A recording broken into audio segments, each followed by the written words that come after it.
Olá, tudo bom? De volta aqui no meu canal, trazendo hoje mais um livro importante, A História da Salvação, de Oscar Cullmann. Mas é daqui a 10 segundos, tá bom? Nesse tempo, se você não é inscrito no meu canal, por favor, se inscreva, ative o sininho e compartilhe também. Comente. Já já eu volto.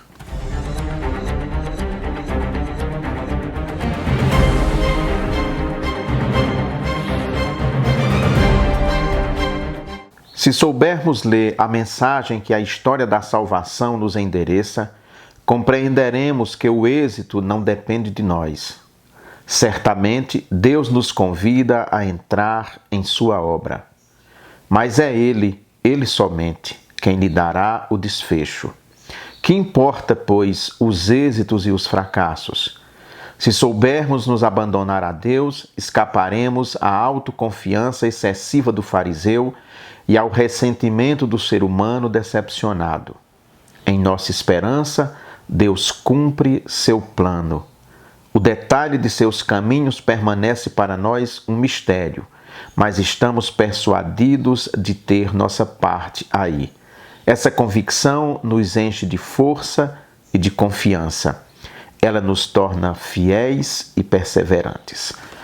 Esse é um trecho desse livro História da Salvação, de Oscar Cullmann, um teólogo protestante que nasceu na França, em Estrasburgo, mas quando Estrasburgo era de domínio alemão. Então ele é um franco-germânico. É um teólogo que influenciou toda a teologia do século XX, sem dúvida nenhuma. Mesmo autores como N.T. Wright e James Dunn, ligados à nova perspectiva sobre Paulo, foram influenciados por ele. Esse livro, História da Salvação, é um livro extenso, mais de 500 páginas. Eu tive uma dificuldade enorme para ler, comecei a ler, parei, voltei, 6 meses depois ao livro.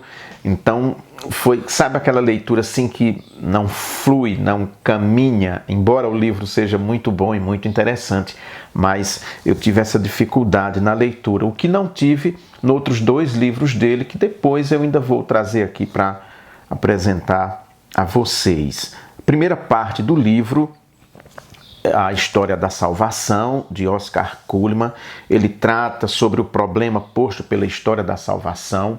Ele lembra sempre que o cristianismo é uma religião histórica desde o judaísmo. O judaísmo e o cristianismo dialogam com a história.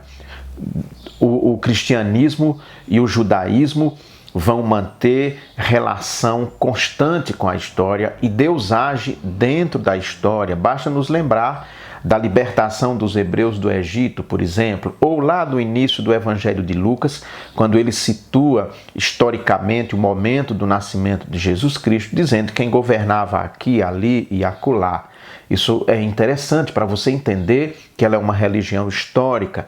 A ressurreição de Jesus Cristo se dá dentro de um quadro histórico, assim como se dera o seu nascimento, a sua concepção. É dentro da história. Então, para você conhecer bem o cristianismo, é importante que você também conheça a história. Quando o cristianismo surge, o seu contexto histórico, social, econômico, e Cullmann tem um grande conhecimento histórico, e neste aspecto aí sim ele se aproxima de N.T. Wright, de James Dunn, de Ed Perry Sanders, que são autores também que estudaram muito a história do cristianismo e do judaísmo do primeiro século. A segunda parte, a gênese da concepção histórica da salvação, evento e interpretação, sua relação no conjunto da Bíblia, como é que vai se dando esse processo à medida que a Bíblia vai caminhando, à medida que as coisas vão acontecendo, até que ponto também é clara essa ideia de história da salvação. É mesmo uma história, ela é progressiva, ela vai acontecendo como acontecem os fatos históricos, ou ela não se dá nessa linha cronológica como se dão os fatos históricos. A fé das testemunhas na história da salvação, o profetismo bíblico, aqueles que falavam assim diz o Senhor, e mais do que isso, mais recentemente, evidentemente, as testemunhas da ressurreição, as testemunhas dos milagres que fizeram o nosso Senhor, as testemunhas de suas parábolas, dos seus ditos, de tudo aquilo que ele disse, fez, daquilo que ele passou não só para os seus discípulos, mas também para as multidões a partir de sua própria vida, de sua própria vivência, a partir de que momento esses ditos de Jesus, por exemplo, tomam tanto significado. Então, ele lembra que a fé das testemunhas é fundamental para a gente compreender tudo isso. Aí ele traça algumas linhas da história da salvação reconhecidas, relacionadas no Novo Testamento. Claro, ele centra, aqui nós estamos tratando principalmente no Novo Testamento. Terceira parte, características fenomenológicas, a história da salvação passada pelo crivo dos métodos históricos, elementos verificáveis e elementos não verificáveis. Ele trabalha a seguinte ideia: é possível trabalhar a história da salvação utilizando o método usado pelos historiadores que analisam a própria história, o próprio desenvolvimento da história da humanidade. É possível aplicar o mesmo método, é possível aplicar o mesmo rigor científico, utilizar as mesmas ferramentas. Isso é importantíssimo, porque muitas pessoas pensam que o cristianismo ou a história do cristianismo vai andando ali paralela e que ela não tem que se relacionar ou não tem que prestar contas à historiografia, à ciência da história, digamos assim. E Kuhlmann trata isso com maestria. A história da salvação no Novo Testamento e a história profana, onde é que elas se encontram, que elas se separam, como se dá esse caminhar da igreja, da fé, dentro da história profana.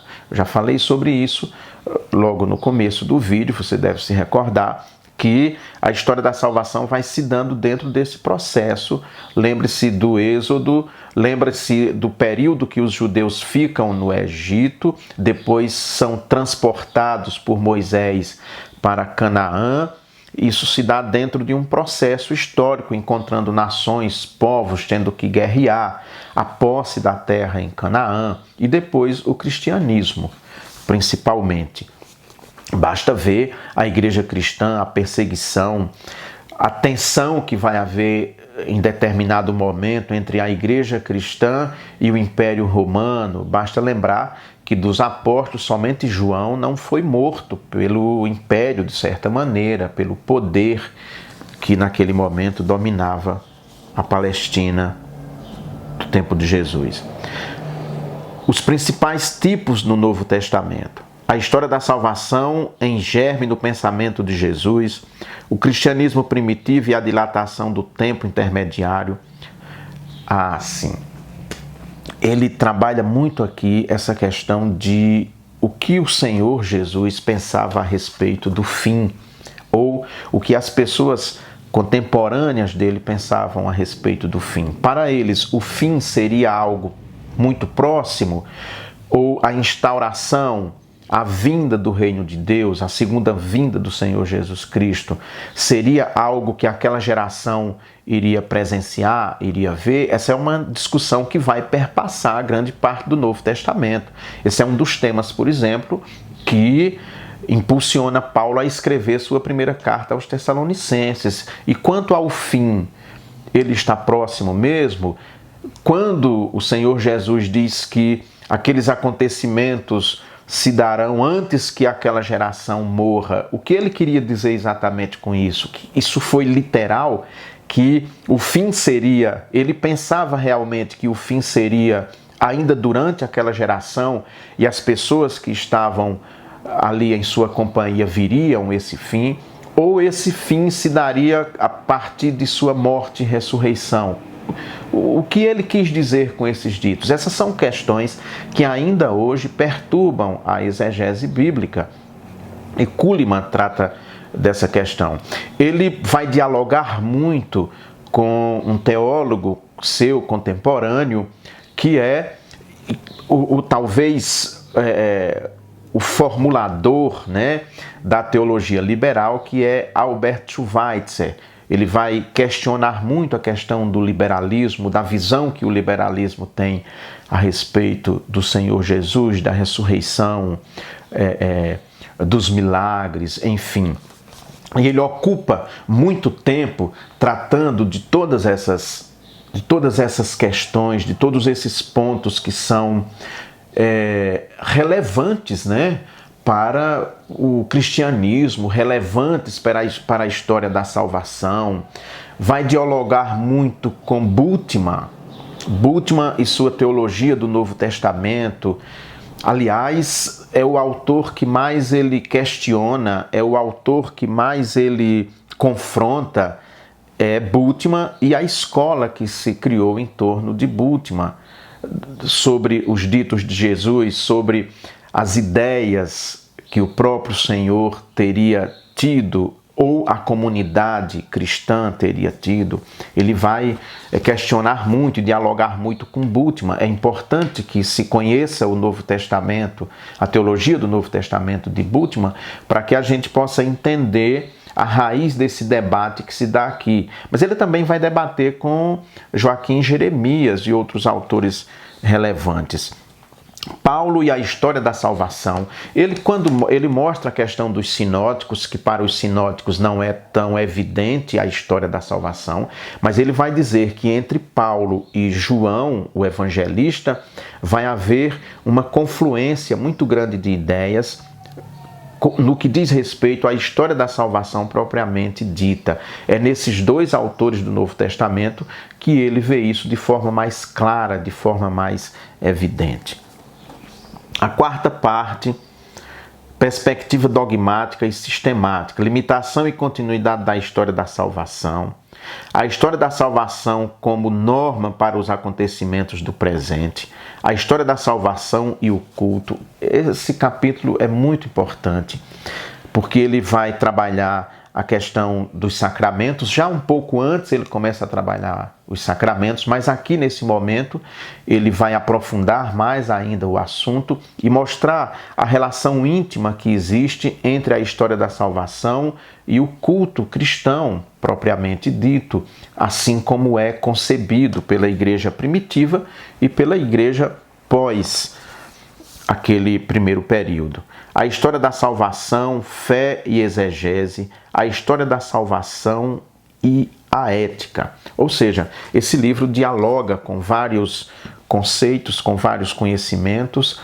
É um texto interdisciplinar, digamos assim, porque vai dialogar com vários setores do conhecimento, vários setores das ciências sociais, e é, de fato, relevante, importante, e ainda que eu tenha tido uma dificuldade enorme na leitura do livro, é um livro que eu recomendo. Eu penso que a biblioteca de qualquer pessoa que estuda o Novo Testamento, que estuda a figura do Senhor Jesus Cristo, não pode faltar. Esse livro tem que estar na estante, tem que estar na mesa, e é preciso voltar a ele sempre que necessário pela sua relevância para a teologia contemporânea.